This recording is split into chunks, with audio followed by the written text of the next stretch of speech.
Bonjour, dans cette vidéo, on continue notre chapitre fonctions linéaires et affines et on va cette fois-ci s'intéresser aux fonctions affines.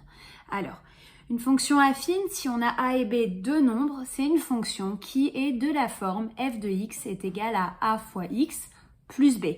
Donc un nombre fois x plus un autre nombre. Et les deux nombres a et b peuvent être positifs ou négatifs, ça change strictement rien. D'ailleurs, ça peut être des fractions aussi. Ok, on ne va pas compliquer les choses ici, mais gardez en tête que c'est possible. Des exemples pour voir un petit peu. Prenons f de x égale 7x moins 3. On est d'accord que c'est pareil que 7x plus moins 3. Et on a donc a qui vaut 7, puisque c'est 7 fois x. Et ensuite, on a plus moins 3. Et on devrait avoir plus b. Donc b, ça vaut moins 3. C'est bien une fonction affine. Un deuxième exemple, g de x égale moins 4x plus 12. Ben dans ce cas-là, le nombre qui est devant x, qui le multiplie, ça vaut moins 4. Et puis le nombre qui est additionné derrière, c'est 12.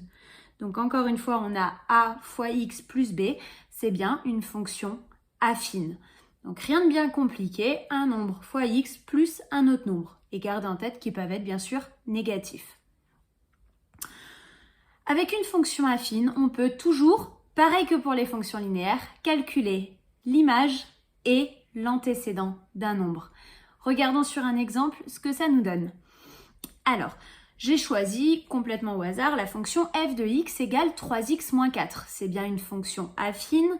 A, il vaut 3 et b, il vaut moins 4. Donc, on est dans les cadres d'une fonction affine.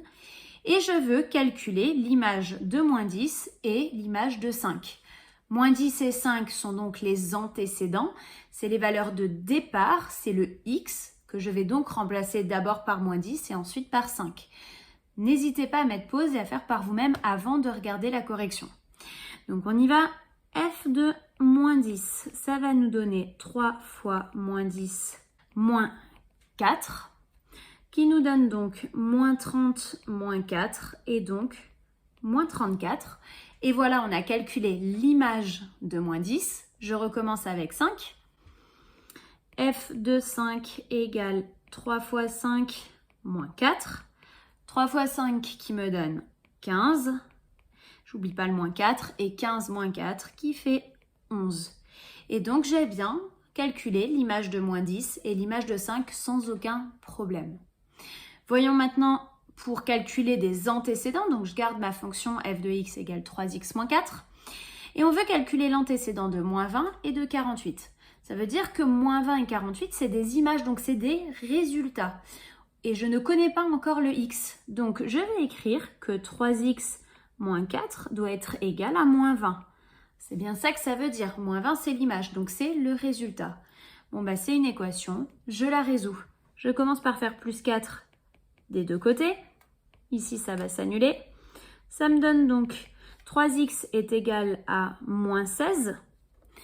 Et je divise par 3 des deux côtés, qui me donne donc x égale moins 16 tiers.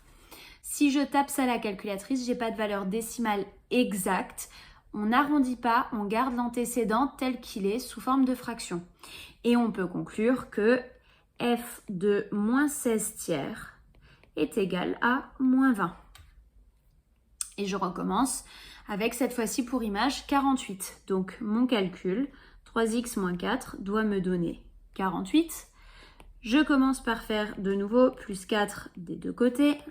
Ça me donne 3x égale 52.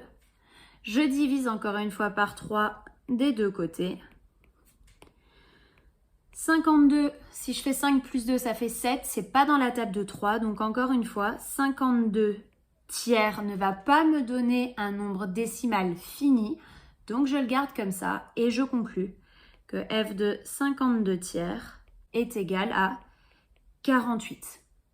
Vous pouvez aussi conclure par une phrase et dire l'antécédent de moins 20 est moins 16 tiers et l'antécédent de 48 est 52 tiers. Ça va fonctionner sans aucun problème.